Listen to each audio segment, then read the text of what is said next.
अल्लाह ने वाज़े तौर पर बता दिया कि मुसलमान औरत उन मर्दों के सामने, उन गैर महरम मर्दों के सामने आंग पर पहने हुए कपड़ों के साथ उनके सामने नहीं आ सकती, जिससे वो ज़िंदगी में कभी भी निकाह कर सकती हैं। गैर महरम का मतलब ही वही हुआ कि ज़िंदगी के किसी भी मोड़ पर जब आप किसी से निकाह कर सकते हैं, उनके सामने मुकम्मल सर से लेकर पाँव तक ढांक लेना फ़र्ज़ है हम पर। और इसके साथ साथ कुरान हदीस की रोशनी में ये भी तालीम हमको मिलती है कि कोई भी मुसलमान औरत बालिग होने के बाद, आफ्टर रीचिंग प्यूबर्टी, वो अपने जिस्म का कोई भी हिस्सा, यहाँ तक कि अगर उसकी सगी माँ भी होगी, कपड़े उतारते वक्त या बगैर कपड़ों के अपनी सगी माँ को तक नहीं दिखाएगी, सगी बहनों को तक नहीं दिखाएगी, सिवाय चेहरे के, हाथों के और पाँव के। बाकी का जिस्म का हिस्सा वो सिर्फ अपने शौहर को दिखा सकती है। तो ये दो बुनियादी बातें हमको मालूम होने ज़रूरी थे। अब आप देखिए, मुसलमान औरत पर अल्लाह ने हुक्म लगाया है कि जब वो अपने घरों से बाहर निकलें, यानी जब कभी गैर महरमों के बीच में वो जाएं, या घर में भी अगर वो रहती हैं, तो अपने सीनों पर चादरें डाल दें, सीनों पर ओढ़नियाँ ओढ़ लें, और अपनी जीनत को जानबूझकर ना दिखाएं। और अपनी जीनत को वो किसके सामने दिखा सकती हैं? अल्लाह ने एक फहरिस्त उसमें बताई है। सगे बाप को दिखा सकती है, सगे भाई को दिखा सकती है, सगे मामू को दिखा सकती है, सगे चाचा को अपनी जीनत दिखा सकती है, जैसे आम तौर पर हम जीनत इख्तियार करते हैं। किसको नहीं दिखा सकते? सगे खालू को जीनत नहीं दिखा सकते, बगैर हिजाब के नहीं आ सकते। इसी तरीके से सगे फूफा को नहीं दिखा सकते, इसी तरीके से सगे बहनोई को भी नहीं दिखा सकते। सूरह नूर के ज़िमन में हमको ये समझ में आता है।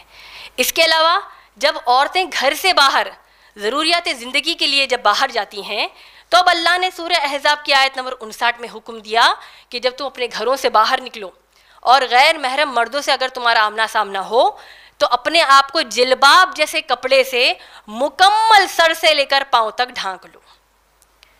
कैसे कपड़े से? जिल्बाब जैसे कपड़े से। और जिल्बाब जैसा कपड़ा कैसा होता है? मोटा कपड़ा होता है, या नहीं तो कम से कम ऐसा हो कि आपका जिस्म मुकम्मल उससे ढक जाए, और अगर उस पर रोशनी भी पड़े तो आपके अंदर का लिबास नज़र ना आए और ना ही आपका जिस्म का कोई हिस्सा नज़र आए। जो इंशाअल्लाह मैं अपने आप को दिखाकर, या मेरी जितनी बहनें यहाँ मेरी तरह बुरखा पहनी हैं, यहाँ ऑडियंस में दिखाकर बता सकती हूँ कि इंशाअल्लाह हम लोग सूरह अहज़ाब की आयत नंबर 59 के ज़िमन में इंशाअल्लाह हिजाब कर रही हैं। तो ये हिजाब 2 आयतों के ज़िमन में माशाअल्लाह हमने समझ लिया। इसमें एक मज़े की बात आपको बता दूँ, या इसको एक दिलचस्प बात आपको बता दूँ, वो ये है कि इस्लाम में मर्द के लिए हम उसका ऑपोजिट क्या लेते हैं? औरत। जबकि इस्लामी एतबार से मर्द का जो जोड़ेदार फीमेल है वो दरअसल औरत नहीं है। क्यों? क्योंकि औरत का बुनियादी माना है कोई ऐसी चीज़ जिसको छुपा कर रखा गया हो। तो इस्लाम ने औरत की इतनी इज्जत की है, इतनी इज्जत दी है कि उसको मुकम्मल गैर महरम मर्दों की नियतों से छुपा कर रखा। भेड़ियों की शक्ल में जो चंद मर्द होते हैं जो अपनी हवस का शिकार औरतों को बनाने की कोशिश करते हैं, उससे अल्लाह ने औरत को महफूज कर दिया।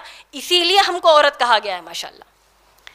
इसी एतबार से हिजाब के ज़िमन में दूसरी अहम बातें भी आप सबको ये बता दूं कि जैसे कि अल्लाह ने सूरह अहज़ाब की आयत नंबर 59, ये आयत को आप ज़रूर इंशाल्लाह घर जाकर एक बार खोल कर पढ़िए। अल्लाह ने क्या फरमाया आप जानते हैं? अल्लाह फरमाते हैं, या नबी, ए नबी सल्लल्लाहु अलैहि वसल्लम, कह दीजिए अपनी बीवियों को, अपनी बेटियों को और मुसलमान औरतों को क्या हुक्म दिया? हिजाब का हुक्म दिया कि अपने आप को सर से लेकर पाँव तक मुकम्मल ढांक ले जिल्बाब जैसे कपड़े से। तो इस आयत की अहमियत क्या है आप जानते हैं?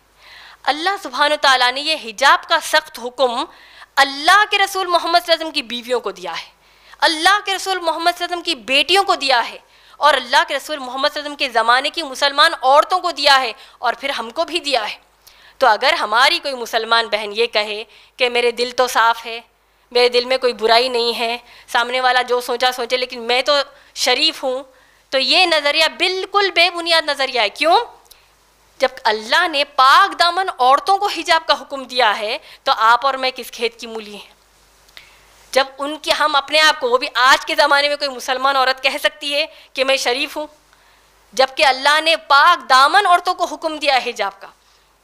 तो ये चीज़ को हमको वाज़ेह होनी ज़रूरी है कि हिजाब करना हम पर फ़र्ज़ है, और जो हमारी बहनें नहीं करते उनको हम अच्छे से नसीहत भी करेंगे कि वो भी हिजाब करें।